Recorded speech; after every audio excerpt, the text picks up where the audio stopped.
What's up guys? Today we're going to be installing Steeda's adjustable ride height kit into the rear end of our 2011 GT500.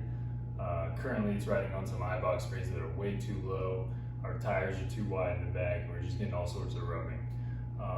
This kit will fit all 2005 to 2014 Mustangs. In the box you're going to get some springs. You can choose your pound rate. We went with 200 pound because we are going to be drag racing the car.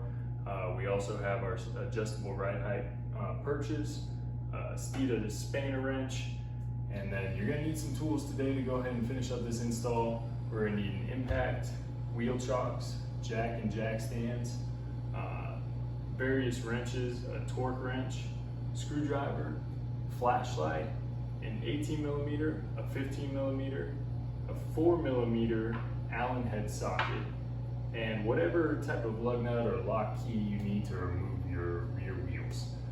So follow along, we're going to get this thing thrown on, hopefully fix our tire rubbing issue, and get back on the track.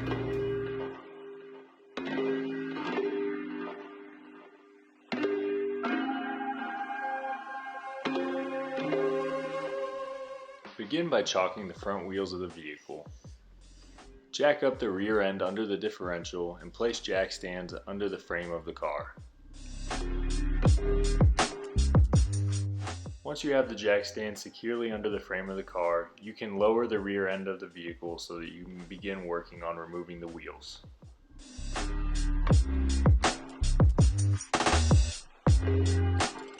Use your impact wrench and your lug nut removal key to remove all 5 of the lug nuts on each wheel so that you can remove the wheels.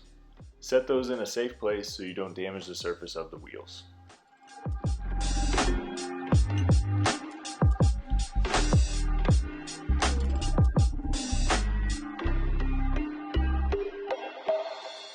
Once you have the wheels removed, you can remove the sway bar link bolt and flag nut that hold the sway bar link in place.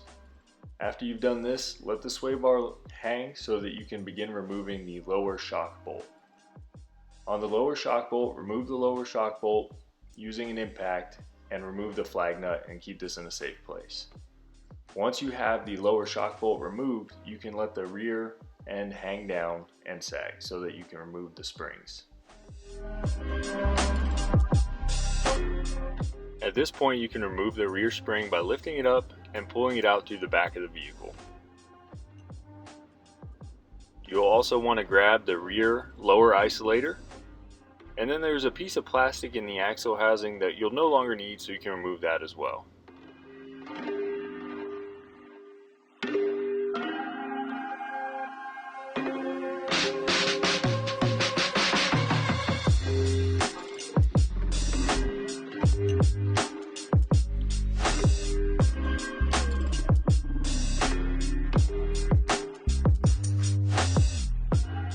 Next, we're going to begin by installing the rear perch into the axle housing.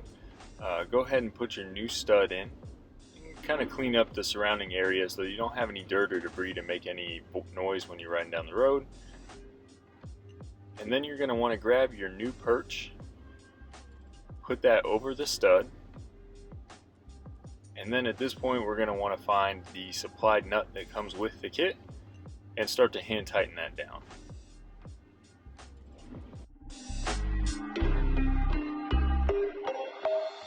Once you have the perch securely held in place, you can get your flat-headed screwdriver, your ratchet and socket, and you're going to hold the flag nut on the bottom of the stud with the flat-headed screwdriver blade by inserting it up into the welded-on piece, and then you're going to start to just tighten down the nut. There's not really a torque spec on this, you just want to get it tight enough to where the perch isn't going to go anywhere, and then we'll be ready to put the spring in.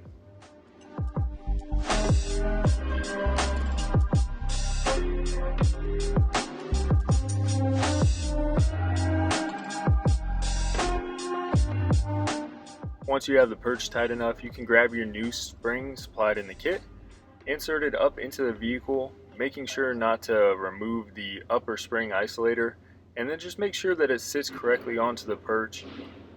I couldn't find any information as to whether it has to be oriented a particular way. but just want to make sure that it sits onto the perch nicely and that it's going to meet up with the upper spring isolator without causing any problems. Once you're happy with where the spring sits in the car, go ahead and start to jack up the rear end so that you can start to get the shock bolt back in.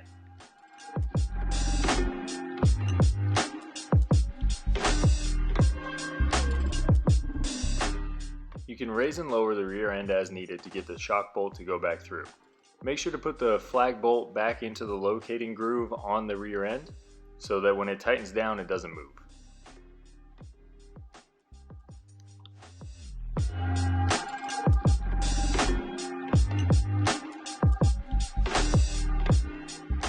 At this point, we'll want to go ahead and line up the sway bar links so that we can get the sway bar link bolt back into place.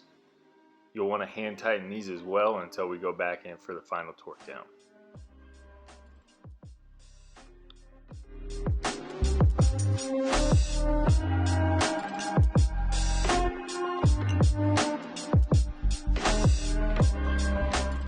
Now we want to go ahead and get out our torque wrench and torque both of the bolts down to 85 foot-pounds. These both share the same torque spec from the factory, so it's pretty easy to torque them down. Just got to adjust your torque wrench one time and get them to spec. Now with the supplied spanner wrench from Steeda, go ahead and adjust your spring perches to your desired ride height. This can be kind of tricky getting that spring perch adjusting tool in there once the car is on the ground.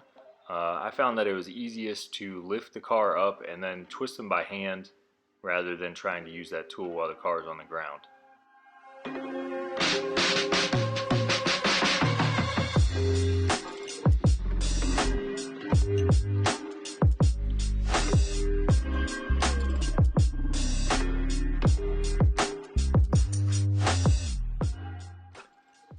Now you can finally jack up the car and remove the jack stands out from underneath the car.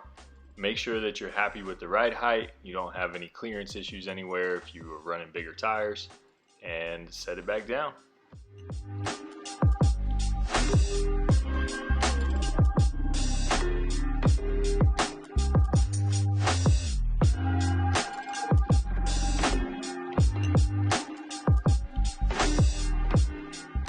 Your final step of this install is to get your wheels back on and go ahead and torque them down to the factory torque spec of 100 foot-pounds. It's important to torque them in the star pattern that is recommended by the service manual so that you don't have any lug nuts give you problems down the road.